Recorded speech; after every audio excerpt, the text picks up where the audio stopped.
Hello guys, welcome to my YouTube channel. Sebelum kalian menyaksikan video ini, jangan lupa untuk terus like, komen, dan subscribe video saya di bawah ini dan nyalakan terus lonceng notifikasinya untuk mendapatkan video selanjutnya. Nah, di video kali ini saya akan membahas tentang pencemaran lingkungan. Sebelum saya akan menjelaskan tentang materi pencemaran lingkungan, saya akan membagikan undang-undang tentang pencemaran lingkungan atau undang-undang tentang yang mengatur lingkungan hidup. Berikut undang-undangnya.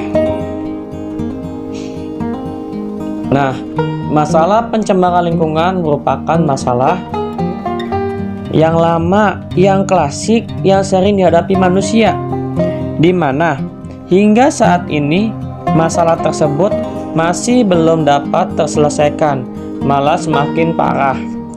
Pencemaran lingkungan merupakan satu dari beberapa faktor yang dapat mempengaruhi kualitas lingkungan. Pencemaran lingkungan atau environmental pollution adalah masuknya bahan-bahan ke dalam lingkungan yang dapat mengganggu kehidupan makhluk hidup di dalamnya. Makhluk hidup seperti kita manusia, hewan, dan tumbuhan. Zat yang dapat mencemari lingkungan dan dapat mengganggu keberlangsungan hidup makhluk hidup disebut dengan polutan. Polutan di sini dapat berupa zat kimia, debu, suara, radiasi, atau panas yang masuk ke dalam lingkungan. Pencemaran lingkungan dapat dibedakan menjadi beberapa jenis, antara lain tanah, udara, dan air. Iya, pertama-tama kita akan membahas tentang pencemaran air. Air merupakan kebutuhan pokok manusia dan makhluk hidup lainnya. Air digunakan untuk minum, masak, dan mencuci. Namun kita sebagai manusia kadang tidak mampu menjaga kualitas air yang ada di bumi ini. Hal ini dapat kita lihat dari berbagai berita tentang pencemaran air, seperti tumpukan sampah di kali atau sungai. Pencemaran air dapat disebabkan oleh limbah rumah tangga, pestisida, limbah anorganik, dan pupuk. Danau, sungai, lautan, air tanah adalah bagian penting dalam siklus kehidupan manusia di bumi dan merupakan salah satu bagian di siklus hidrologi. Industri membuang berbagai macam polutan ke dalam limbahnya. Contohnya logam berat, toksin organik, minyak, dan padatan. Air limbah tersebut memiliki efek termal, terutama yang dikeluarkan oleh pembangkit listrik yang dapat mengurangi oksigen dalam air. Kita masuk pencemaran kedua, yaitu pencemaran udara. Pencemaran udara merupakan pemandangan yang sering dihadapi manusia setiap saat, setiap hari, dan setiap waktu. Pencemaran udara umumnya dihasilkan oleh pembakaran bahan bakar fosil yang tak sempurna seperti pembakaran batu bara, kayu, minyak, dan gas yang dapat membahayakan kesehatan manusia dan makhluk hidup lainnya seperti tumbuhan dan hewan. Mengganggu estetika dan kenyamanan atau merusak properti yang ada di bumi.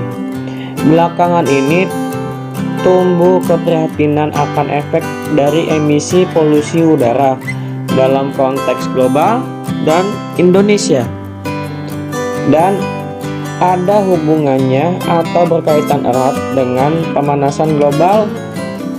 Yang mempengaruhi saat ini adalah jumlah CO2 yang dilepaskan ke udara terus mengalami peningkatan yang tajam, sehingga terjadi efek rumah kaca atau kenaikan suhu di bumi Efek rumah kaca ini menjadi masalah penting dan sangat darurat yang dapat mengancam kehidupan manusia di bumi.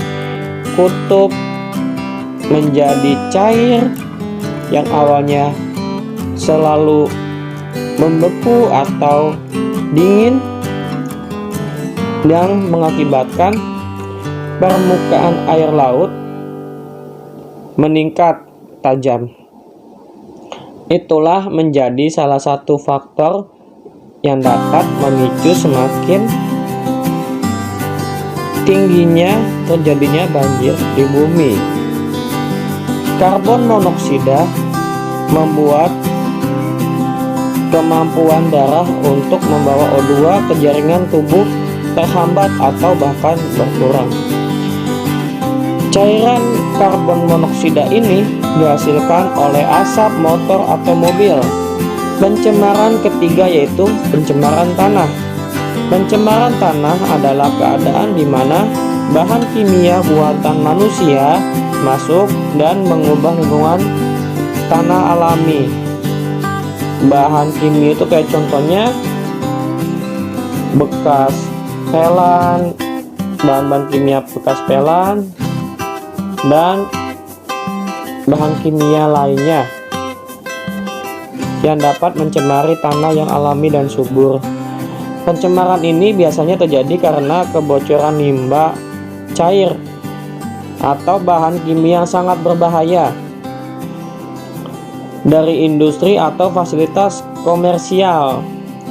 Penggunaan pestisida, masuknya air permukaan tanah tercemar ke dalam lapisan permukaan.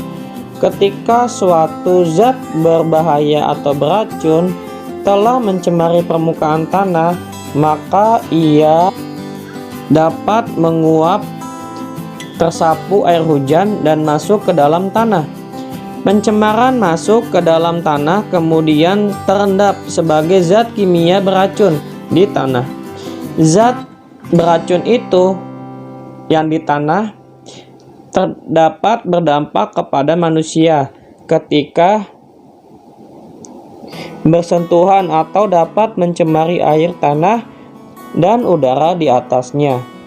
Melihat keadaan bumi yang sudah dipenuhi dengan pencemaran manusia sebagai faktor penyebab pencemaran lingkungan, kita sebagai manusia harus mengubah perilaku kita terhadap lingkungan. Manusia harus menjaga dan melestarikan lingkungan, bukan hanya merusak lingkungan. Karena pencemaran lingkungan menjadi permasalahan yang dapat mengganggu aktivitas manusia di muka bumi ini. Manusia dapat memulai dengan berbagai macam kegiatan yang cinta lingkungan. Yang paling penting yaitu kesadaran di dalam hati kita sebagai manusia, karena semua upaya yang dilakukan pemerintah untuk pencemaran lingkungan atau upaya pemerintah untuk membuat undang-undang lingkungan tidak akan berjalan apa-apa tanpa adanya kesadaran manusia terhadap lingkungan. Sekian video saya. Terima kasih telah menyaksikan video saya. Wassalamualaikum warahmatullahi wabarakatuh. Jangan lupa untuk terus like, komen, dan subscribe video saya di bawah ini dan nyalakan terus lonceng notifikasinya untuk mendapatkan video selanjutnya.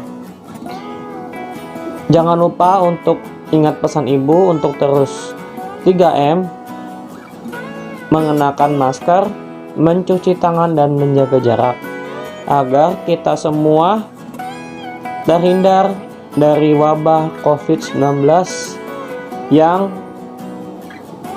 mengancam Indonesia dan dunia. Terima kasih.